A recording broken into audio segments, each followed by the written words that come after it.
Hi, I'm Dana with Loose Leashes Dog Training. I thought I would make a video explaining what opposition reflex is.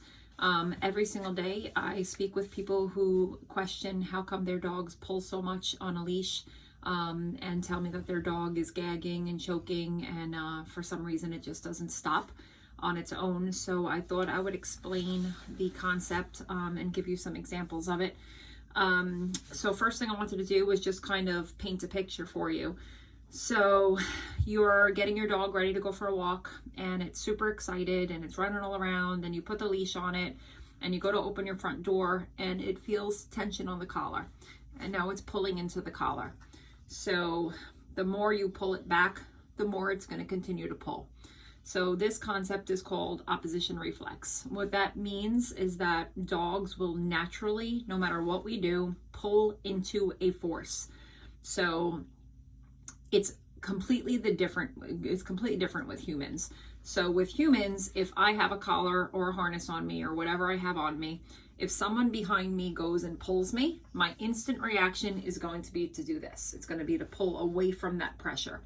With dogs, it's the complete opposite. If I've got a collar or a harness, anything on my body, and someone goes to pull back, the dog instinctively will move into the pressure, okay? So your dog is super excited, you're getting it out for a walk, you open that door, dog feels pressure on the neck, dog starts pulling.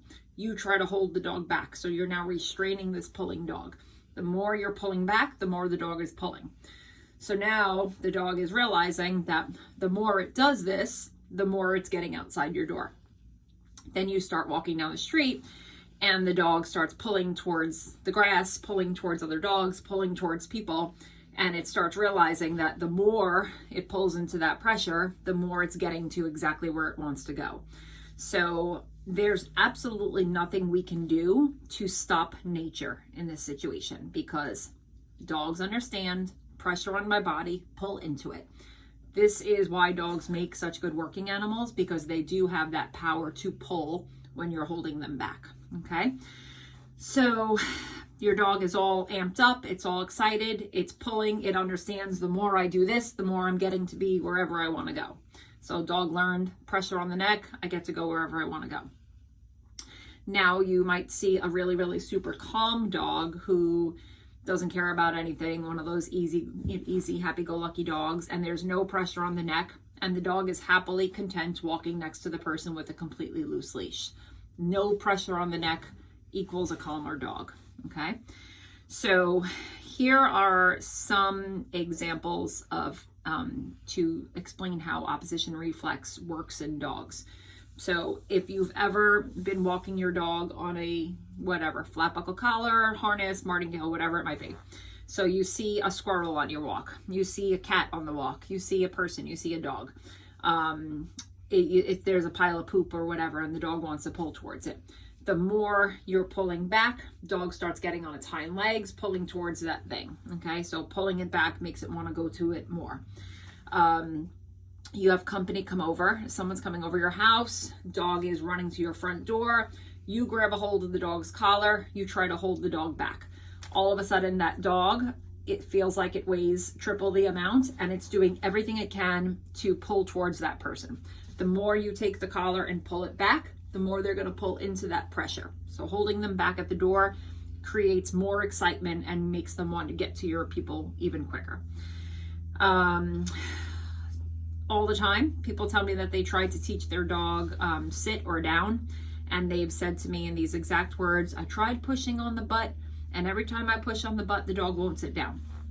So if you take your dog right now in front of you and you tell it to sit and you start pushing down the hind end, you're going to notice that the dog will do everything in its power, everything possible to push into the pressure on your hand. So you're trying to push down on the butt to make it sit, and instead of the dog's butt going down, dog is pushing back up into the pressure. Okay, that's why pushing the butt down doesn't ever work for sit. Same thing with down. Dog is trying to get into, you're trying to teach the dog to get into a down, you're lowering the dog into the down, dog is not going into the down, so use a side. Well, let me try to push the dog down. When you try to push the dog down, opposite effect, dog does everything possible to go up into that pressure, okay? dog that's jumping on you. So you've got a dog that jumps like crazy and you try to push the dog down. You go to push the dog instantly jumps right back at you. It becomes like a game. Dog is sitting next to you, wants attention. So dog is pawing at you, touch me, touch me, touch me. Dog is touching, oh, please, please stop, don't stop touching me. You stop touching the dog starts pawing at you more. So you go to push the dog. You go to push the dog immediately comes right back to you. Again, you're pushing the dog away, which in turn is making the dog move towards you even more. So it defeats exactly what you're doing. In fact, the more you push it, the more it's going to come back. Have you ever had a dog sound asleep in a bed or on the couch and you try to get them to move and all of a sudden they're like this blob of dead weight and you go to push the body, push the body, push the body, and the dog's just like, nope, not moving. And the more you push it, the more the dog resists the push. Opposition reflex. So whenever you're thinking about why is your dog doing the opposite of what you're doing, it's probably because opposition reflex has taken effect. A lot of people will say, when will I be able to take the prong collar off? The thing is that if you train a dog on a prong collar and then you go back to a regular collar, well, now that regular collar still puts pressure on the dog's neck and the dog still continues to pull into it because you're still not going to stop nature. It's still going to happen no matter what, unless you really, really work on teaching the dog the concept of walking with a loose leash, meaning lots of turns, lots of stopping, lots of all that stuff to just understand we are not moving forward with any pressure on your neck. So what happens is a lot of people will go from a regular collar because their dog is pulling so much and they'll say, oh my God, my dog is choking. It's literally gagging. It's standing on its hind legs. I don't understand. Why is it doing that? And they switch from a flat buckle to a harness, thinking that, well, if I put a harness on the dog, then it won't be choking itself. But really what you're doing there is you're making more pressure on the body and the dog is going to pull even more into that pressure. So if you think about it, a typical harness, look how much is on the chest now. So that's more pressure for the dog to pull into. So now the dog is using all of its strength in its chest and it's pulling into that force. Some people will go from a skinny collar on a big dog to a really, really thick collar like this. Now, I get it. It looks like it would be more durable, but now because it's thicker, now you have more space for the dog to pull, more pressure. Dog's going to pull even more with this on. Yes, it will give you more support, but it will actually make the pull even harder. This is a martingale here. People tell me all the time, I tried using a martingale collar on the dog and the dog still pulls with a martingale. This is not going to change the fact that there is all this pressure on the front of the dog's neck. If the dog is pulling in this direction and you're pulling back, it's still pulling into that pressure. So that does not change anything.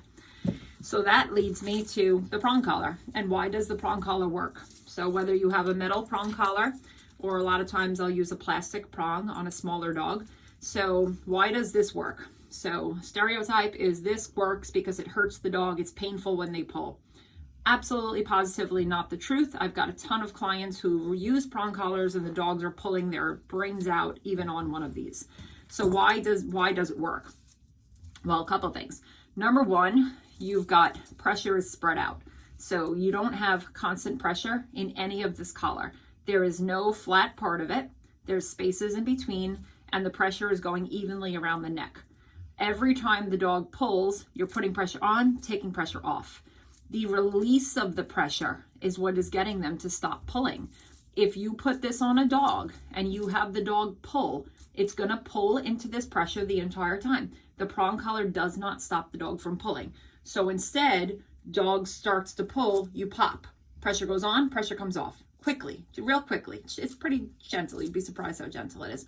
Dog goes to try to sniff something, you do pressure on, pressure off. Dog goes and sees a person, wants to pull towards the person, pressure on, pressure off. What you're never, ever, ever doing with the prong collar is keeping pressure on because then the dog will just pull into that pressure, pointy or not. It doesn't make a difference. So the fact that this is all spread out like this and it's not flat pressure is really what is making the dog stop pulling.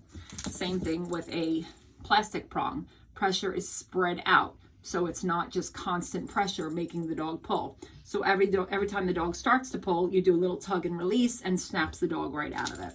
So if you think about working dogs and when is pressure going to be very useful, actually even fighting dogs, you know, what they do to get dogs to fight in a fighting situation, is they will have dogs on opposite sides of a room, and they'll have a regular collar on the dog, and they'll be pulling at it, trying to get the dog all wanting to move forward. Person on the opposite side doing the same exact thing. So now you've got these two forces wanting to get each other. And the more the person pulls back, the more the dog wants to go towards that other dog and fight. And then all of a sudden, they drop it, and dogs go at each other, and they fight each other, which is disgusting. But anyway, same type of situation with sled dogs. Sled dogs are going to pull into the pressure. They have harnesses on. It makes it easy for them to pull into the pressure. As soon as they feel the pressure on their bodies, they know it's time to start pulling. Same thing with some type of working dogs that are looking for things. The handler is going to be holding the dog back because they want them to want to go forward. And the second they release the leash, dog goes off and does whatever its job is supposed to do. So pressure does come in handy for a lot of working dogs. But if you want your dog to just be walking next to you calmly with a leash, then you have to remove all of the pressure from the body.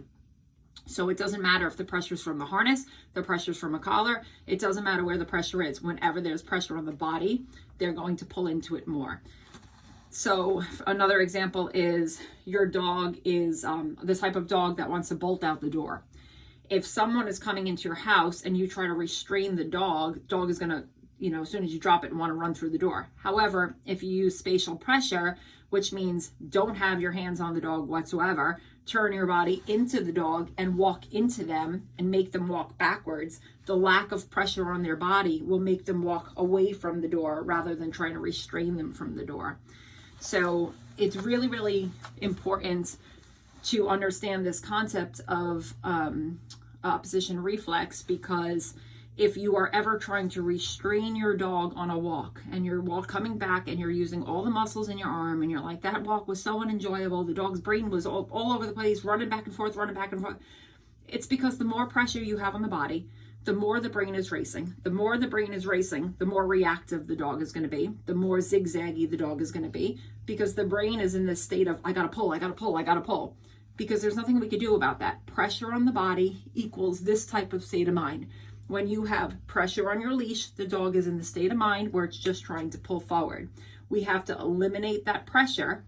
And when we eliminate the pressure, we wind up getting a much calmer dog who is walking next to us with this loose leash, just kind of hanging down. And then you will notice that the lack of pressure on the body is creating a calmer dog because it's not trying to pull into anything. It's just kind of calmly walking next to you. So hopefully that helps. What I would like for you to do is a couple little tests with your dog. Whether your dog knows sit or not, tell them sit and try to push the butt down, and you'll see how they resist it, okay? Put some food on the table or something, put some food on the floor, put some dog treats on the floor, and grab your dog's collar and watch how much force you have to use to pull them away from that food, okay? When your dog is sitting next to you trying to get attention and is pawing at you and all that stuff, kind of like push them like that, and you'll see how that doesn't work. In fact, they come towards you more. So opposition reflex is all around us. The reason why it affects us differently than dogs is because we are not dogs. So we go opposite of pressure, they go into pressure. So if your dog is pulling on a walk and choking itself and spitting things up because it's like could barely breathe, that's the reason why. So my goal is to teach people that this prong collar is actually the greatest thing we can teach the dog to walk with a loose leash with, not because it's harmful on the dog. I would never use anything that would hurt the dog. The fact that this pressure is being distributed evenly, the pressure releases quickly, and the fact that it is not flat pressure going around is the reason why your dog learns to walk nicely on a leash, and you get a very, very more beneficial walk, and you come back inside and your dog is mentally and physically exhausted. So that is opposition reflex. Thank you. Bye-bye.